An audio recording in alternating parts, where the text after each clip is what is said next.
Good morning, everyone. Before we start, allow me to introduce myself. I am Evangeline De Lima, and my group mates are Karen Cabrera and Ezra Luis Tamayo. The module assigned to us is the module 13 entitled Facility Location and Layout. And our lesson objective for today are: number 1, discuss the need for selecting a suitable location. And number 2, explain the objectives of plant layout. Plant location may be understood as the function of determining where the plant should be located for maximum operating economy and effectiveness. The selection of a place for locating a plant is one of the problems, perhaps the most important, which is faced by entrepreneur while launching a new enterprise. A selection on purely economic considerations will ensure an easy and regular supply of raw materials, labor force, efficient plant layout, proper utilization of production capacity, and reduced cost of production. An ideal location may not by itself guarantee success, but it certainly contributes to the smooth and efficient working of an organization. A bad location, on the other hand, is a severe handicap for any enterprise, and it finally bankrupts it. It is therefore very essential that utmost care should be exercised in the initial stages to select a proper place. Once a mistake is made in locating a plant, it becomes extremely difficult and costly to correct it. Now, there are steps that we must follow in location selection. To be systematic in choosing a plant location, the entrepreneur would do well to proceed step by step. Now, here are the steps. Number 1, you must choose whether to establish your location within the country or outside the country. Let's say you choose within our country, and then the next step, you select on which region. Let's say you choose Region 6, Western Visayas. And then third, the selection of the locality or the community. So in Region 6, you choose Western Visayas. You might choose Iloilo. And for example, the municipality of Gimbal. And the fourth step, you must select the exact site. So if you have chosen the municipality of Gimbal, you might choose to establish your location maybe near the market area or near the plaza or near school areas on which you could gather a lot of customer. And now let me discuss to you the need for selecting a suitable location. In this portion, we have three scenarios. The first one is in the case of location choice for the first time or new organization. The second one is in the case of location choice for existing organization. And the third one is in the case of choosing global location. And for the first one, let me explain to you. In this scenario, cost economies are always important while selecting a location for the first time. But you should keep in mind the cost of long-term business or organizational objectives. The following are the factors to be considered when selecting a location for the new organization. Number 1 is the identification of region. The organizational objectives, along with the various long-term considerations about marketing, technology, internal organizational strengths and weaknesses, region-specific resources and business environment, legal government environment, social environment, and geographical environment, suggest a suitable region for locating the operations facility. The second factor is the choice of a site within a region. Once the suitable region is identified, the next step is choosing the best site from an available set. Evaluation of alternative sites for their tangible and intangible costs will resolve facilities location problem. We must understand that when starting a new factory, plant location decisions are very important because they have direct bearing or factors like on the financial, on the employment and distribution patterns. In the long run, relocation of plant may even benefit the organization, but the relocation of the plant involves stoppage of production and also cost for shifting the facilities to a new location. And the second scenario is in the case of the location choice for existing organization. And in this case, a manufacturing plant has to fit into a multi-plant operation strategy that is additional plant location in the same premises and elsewhere under the following circumstances. So these are the following circumstances to consider. Number one is the plant manufacturing distinct products.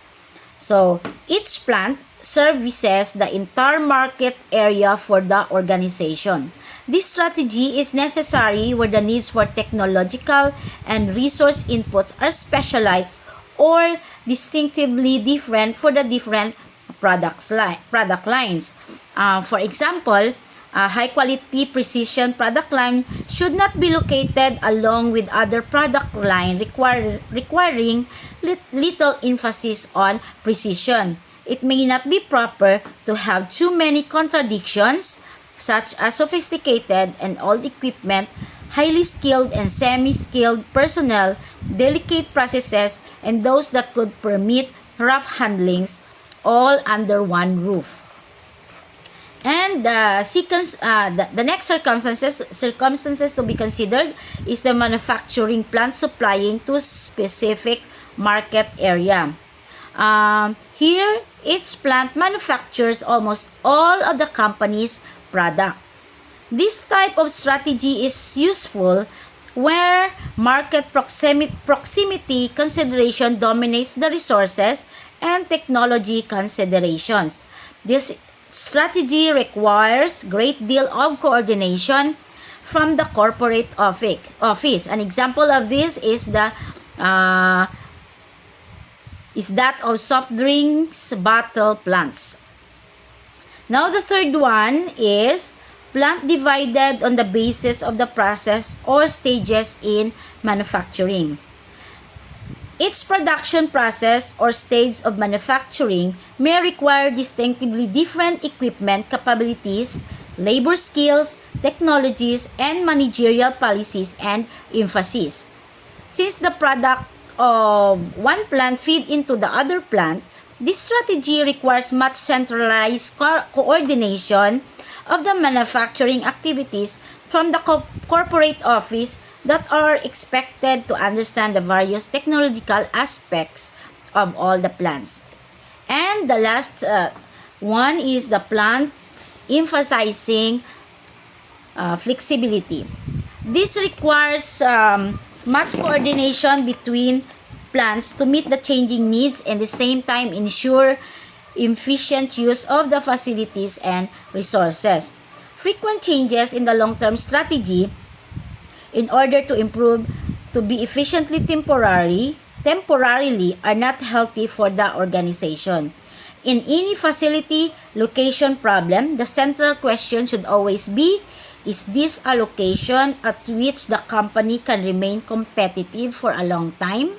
So this question, business owners or businessmen should always answer this question before selecting a location for their business, whether it be new or for an existing organization who is planning to transfer into another location. It is best to always analyze this question. And let's go to the third scenario, which is in the case of choosing a global location. So So the factors in these scenarios are number 1, virtual proximity.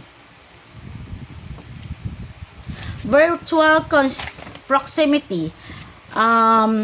With the advances in telecommunications technology, a firm can be in virtual proximity to its customer. For a software services firm, much of its logistics is through the information or the communication pathway. Many firms use the communications highway for conducting a large portion of their business transactions. Logistics is certainly an important factor in deciding on allocation, whether in the home country or abroad. Markets have to be reached, customers have to be contacted. Thus, a market presence in the country of the customer is very necessary. The next factor is virtual factory. So what does it mean? Many firms based abroad in the service sector and the manufacturing sector often outsource part of their business processes to foreign locations such as the Philippines. Thus, instead of one's operations, a firm could use its business associates' operations facilities in that country. Good morning, ma'am. I am Karen M. Cabrera, BSBA MMA from the University of Iloilo. And for today's topic, I will discuss the reasons for global and foreign locations. So, there are two major reasons for these global and foreign locations. And these are the tangible reasons and the intangible reasons. So, let's now start with the tangible reasons. So, the first one is reaching the customers. So this one is the obvious reason for locating a facility abroad is that of capturing a share of the market and expanding worldwide. The phenomenal growth of the GDP of India is a big reason for the multinationals to have their operation facilities in our country. An important reason is that of providing services to the customer promptly and economically, which is logistic dependent. Therefore, cost and case of logistics are reasons for setting up manufacturing facilities abroad. By logistic set of activities closes the gap between the production of goods and services and reaching of these intended goods and services to the customers to his satisfaction. So, there are 5 main objectives of the reaching the customers, and these are: the first one is the tangible and intangible gains, and costs depend upon the company defining for itself as to what that reaching means. Second one, the tangible cost could be the logistic related cost. Third one is the intangible cost, may be the risk of operating in a foreign country. The fourth one is the tangible gains are the immediate gains. And lastly, the intangible gains are an outcome of what the company defines as the concept of reaching and customer for itself. Let's now proceed with the intangible reasons. So, the intangible reasons for considering setting up an operations facility abroad could be as follows. The first one is the customer-related reasons. Second one is the organizational learning-related reasons. The third one is the other strategic reasons. So let's now discuss the customer-related reasons. For these customer-related reasons, there are 4 reasons. First one is the with an operation facilities in a foreign country, the firm's customers may feel secure that the firm's is more accessible. Accessibility is an important service quality determination. The second one is the firm may be able to give a personal touch.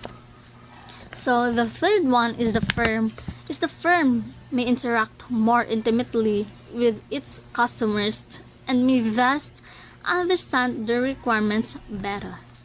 The fourth one is it may also discover other potential customers in the foreign locations. So the second one that we will discuss is the organizational learning related reasons. So there are also four organizational learning related reasons. The first one is the firm can learn advanced technology. For example, it is possible that cutting-edge technologies can be learned by having operations in a technologically more advanced country. The firm can learn from advanced research laboratories, universities in that country. Such learning may help the entire product line of the company. The second one is a firm can learn from its customers abroad. A physical, a physical location there may be essential for these goals. The third one is it can also learn from its competitors operating in that country. For this reason, it may have to be physically present where the action is. And lastly, the firm may also learn from its suppliers abroad. If the firm has manufacturing plant there, it will have intensive interaction with the suppliers in that country, from whom there may be much to learn in terms of modern and appropriate technology, modern management methods, and new trends in business worldwide. And lastly is the other strategic reasons. So there are also five other strategic reasons. The first one is the firm may be physically present in the host country may gain some local boy kind of psychological advantage. The firm is no more a foreign company just sending its product across international borders. This may help the firm in lobbying with the government of that country and with the business associations in that country. The second one is the firm may avoid political risk by having operations in multiple countries. The third one is by being in a foreign country, the firm can build alternative sources of supply. The firm could thus reduce its supply risk. The fourth one is the firm could hunt for human capital in different countries by having operations in those countries. Thus, the firm can gather the best of people from across the globe. And lastly, foreign locations in addition to the domestic locations would lower the market risk for the firm.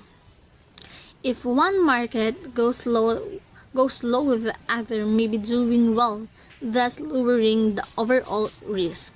So, let's now proceed to the next topic, which is the factors influencing plant location and facility locations.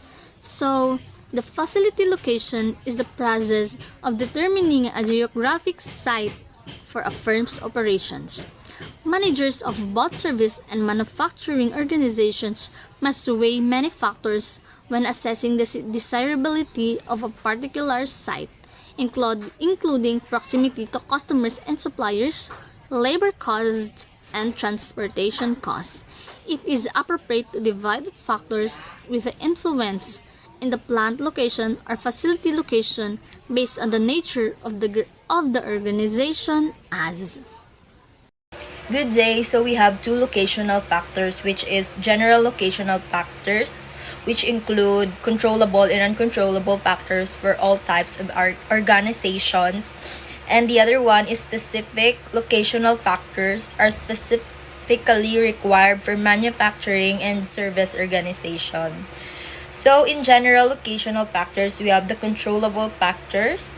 In line, we have proximity of markets, supply of materials, transportation facilities, and infrastructure availability, labor wage, and internal economies, capital. And we are, in the other hand, the uncontrollable factors, government policy, climate conditions, supporting industry service, and community and labor attitudes. And we have the specific locational factors for manufacturing organizations. We have the dominant factors, which is we have the favorable labor climate, proximity to the market, quality of life, proximity to suppliers and resources, utilities, taxes, and real estate costs. So the secondary factors, some other factors need to be considered, including for room, expansion, construction costs, accessibility to multiple modes of transportation, the cost of shuttling people and material between plants, and competitions from other firms for the workforce, community attitude, and many others. For we have the other one, which is the we need plant layout. We need to explain the objective and plant layouts. Refer to the physical production facilities. It is the configuration of department, works, centers, and equipment in the conversion process. It is a floor plan of the physical facilities which are used in production. So we have the objective of plant layout. The primary goal of the plant layout is to maximize the profit by arrangement of the plant facilities to the best advantage of total manufacturing product. The objective of plant layout are we have the streamline the flow of materials to the plant, facilitate the manufacturing process, maintain high turnover of in-process inventory, minimize materials handling and costs, effective utilization of men, equipment, and space. 6. We have the make effective utilizations of cubic space. 7. Flexibility of manufacturing operations and arrangement. 8. Provide of employee convenience, safety, and comfort. 9. Minimize investment in equipment. 10. Minimize overall production time. 11. Maintain flexibility of arrangement and operation. 12. Facilitate the organizational structure. So, that's simple objectives of the plant layout. So, it helps people work better together by supporting teamwork and communication. So, that's it. Thank you. Indeed, choosing the right and the best plant or facility location for a business is very important and must be given enough care.